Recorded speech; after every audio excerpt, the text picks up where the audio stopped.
দেশের ৭৫ থেকে ৮০% সয়াবিন উৎপাদন হয় লক্ষ্মীপুরে।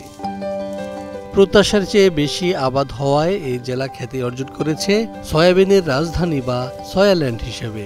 এতে খুশি সয়াবিন চাষিরা। সারা বাংলাদেশের যত সোয়াবিন উৎপাদন হয় শতকরা ৮০% সোয়াবিন উৎপাদন হয় আমাদের এই লক্ষ্মীপুর জেলা থেকে। আর বিশেষ করে লক্ষ্মীপুর জেলায় রায়পুর উপজেলা আমাদের এই চরাঞ্চল এলাকা থেকে সোয়াবিনটা উৎপাদন বেশি হয়। কৃষি বিভাগের সহযোগিতার কারণে এবছর জেলায় সয়াবিনের উৎপাদন ভালো হয়েছে বলে জানান কৃষকেরা। এছাড়া আবহাওয়া অনুকূলে থাকায় এবছর প্রায় দ্বিগুণেরও কাছাকাছি সয়াবিন উৎপন্ন হয়েছে বলে জানান তারা। কৃষি অফিসের কর্মকর্তারা আসে প্রায় টাইম আমাদের এখানে, তারা সভা করে, বিকেলবেলা একটা সভা করে, মানে কৃষকদেরকে নিয়ে তারা কোন ঔষধ ব্যবহার করতে হবে, কোন সময় কোন ফলনটা দিতে হবে, এ ধরনের আলোচনা করে। গত বছর সয়াবিন আমরা যখন করছি তখন আমরা প্রতি কানিতে 30 প্লাস 32 এরকম পাইছি। তো আলহামদুলিল্লাহ এই বছর আমরা সয়াবিন তার চেয়ে বেশি পেয়েছি। তার আমরা এক কানিতে এবার পেয়েছি 48, 50, আবার কোনোটাতে 52 হয়েছে, এরকম সয়াবিন হয়েছে। সয়াবিন চাষে জমিতে বাড়তি কোনো ঝামেলা নেই বললেই চলে। অল্প খরচে বেশি লাভের সম্ভাবনা থাকে বলে এ জেলায় সয়াবিন চাষের প্রবণতা দিন দিন বাড়ছে।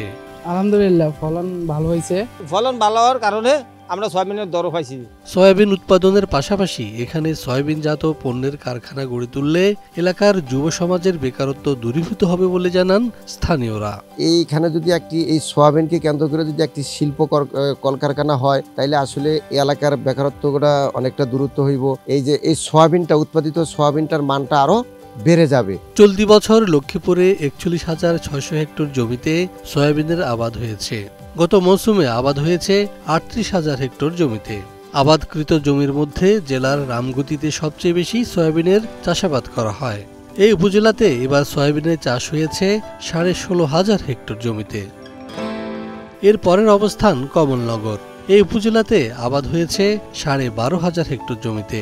সদর উপজেলায় ৬,৩০০, রায়পুরে ৬,২০০ এবং রামগঞ্জে ১০০ হেক্টর জমিতে সয়াবিন চাষাবাদ হয়েছে।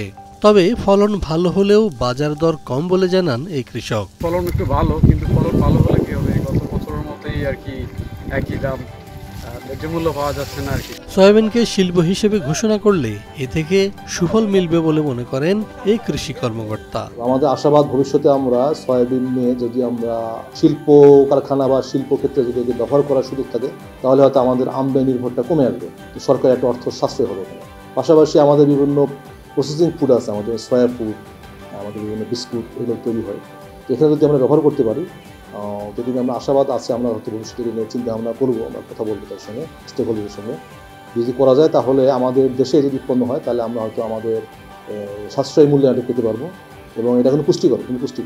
লক্ষ্মীপুর জেলায় এবার ৮৩,২০০ মেট্রিক টন সয়াবিনের উৎপাদন লক্ষ্যমাত্রা নির্ধারণ করেছে কৃষি বিভাগ। এর মধ্যে মাঠ থেকে প্রায় ৮০%-রও বেশি সয়াবিন কাটা হয়েছে বলেও জানান তারা।